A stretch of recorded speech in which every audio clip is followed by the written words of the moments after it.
আরেকজনের কাছে 52 চাইবেন, আরেকজনের কাছে 55 চাইবেন, আরেকজনের কাছে 60 টাকা চাইবেন। আপনারা এই সকল ফাঁক ফোকর এগুলো রাখেন যাতে মানুষের কাছ থেকে বেশি টাকা নেওয়া যায়। কে কত টাকার দুর্নীতি করছে, আপনি কতটুকু দুর্নীতি করছেন, এইটুকু আপনার দুর্নীতি, এইটুকুই আপনার ক্ষমতা, এইটুকুই আপনার দুর্নীতি। তা আপনি যদি বড় পদে যান তখন কি করবেন? পুরো বাজারে তো ভাড়া দিয়ে দিবেন, রাস্তাঘাট সব ভাড়া দিয়ে দিবেন। 52 টাকা কোথায় লিখছেন? কোথায়? কেন লিখেন না?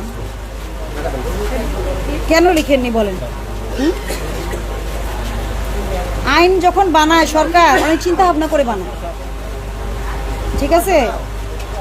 আইন তো আর আমরা বানাই না, আমরা বাস্তবায়ন করি। এটা লেখার জন্য কি কোনো কষ্ট আছে? কষ্টটা আমি বলবো কি কষ্ট।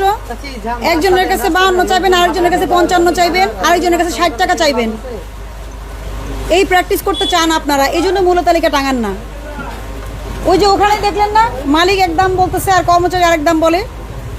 আপনারা এই সকল ফাঁক ফোকর এগুলো রাখেন যাতে মানুষের কাছ থেকে বেশি টাকা নেওয়া যায়। এটা চিন্তা করে এই আইনের মধ্যে দেওয়া হয়েছে যে পণ্যের মূল্য তালিকা, সেবার মূল্য তালিকা টাঙানো। বুঝছেন আপনি আমার কথা? এই আড়তের মালিক কে? আপনি ভাড়া কত টাকা ভাড়া দেন? 4000 টাকা। কাকে দেন? এই মালিক কে? ঘর মালিক কে? ঘর মালিক কে? উনারা? আপনারা? আপনি কি ঘর ভাড়া দিচ্ছেন নাকি রাস্তা ভাড়া দিচ্ছেন? না, আমাকে ক্লিয়ার করেন, আপনি কি ঘরের মালিক নাকি রাস্তার মালিক? আচ্ছা, উনি কোথায় বসছে আসলে? সবাই, হ্যাঁ সবাই অপরাধ করছে, সবার শাস্তি হবে, আপনারও তো হবে না। এভাবে সবাই করেন, খারাপ প্র্যাকটিস কি করা উচিত? আপনারা পরিবর্তন চান না? তাহলে কি পরিবর্তন করেছেন? আমি রোজার সময় এসে বলে গেলাম, এই আপনার ঘরের মালিক ঘর কতটুকু ভাড়া দিচ্ছে আপনাকে? এটা কি ভালো কাজ না খারাপ কাজ? আপনি কি ঘরের বাইরে ভাড়া দিতে পারেন কিনা? সবাই কি করছে ওটা বাদ দেন, আপনি কি করেছেন? আচ্ছা, 4000 টাকা নিচ্ছেন, কিসের উপরে নিচ্ছেন? হাওয়ার উপরে, রাস্তা ভাড়া দিয়ে নিচ্ছেন। আপনার এইটুকুই দুর্নীতি করার ক্ষমতা আছে, এই জন্য আপনি এইটুকু করেছেন।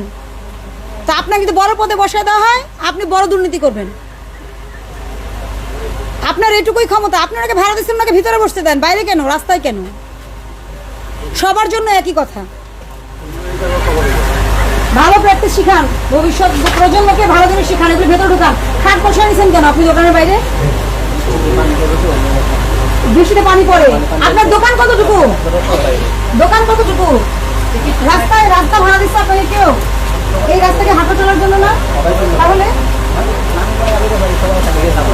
আপনার তো কম দামে পেঁয়াজ খেতে চান, কম দামে তরমুজ খেতে চান, কম দামে গরুর মাংস খেতে চান, চান না? চান। আর কি চান? কেউ যদি দুর্নীতি না করে, মানুষের করেন, ক্রিটিসিজম করেন, কে কত টাকার দুর্নীতি করছে, আপনি কতটুকু দুর্নীতি করছেন, এইটুকু আপনার দুর্নীতি, এইটুকুই আপনার ক্ষমতা, এইটুকুই আপনার দুর্নীতি। তা আপনি যদি বড় পদে যান তখন কি করবেন? পুরো বাজারে তো ভাড়া দিয়ে দিবেন, রাস্তাঘাট সব ভাড়া দিয়ে দিবেন। আমি বুঝাতে পারছি আপনাকে? Message clear?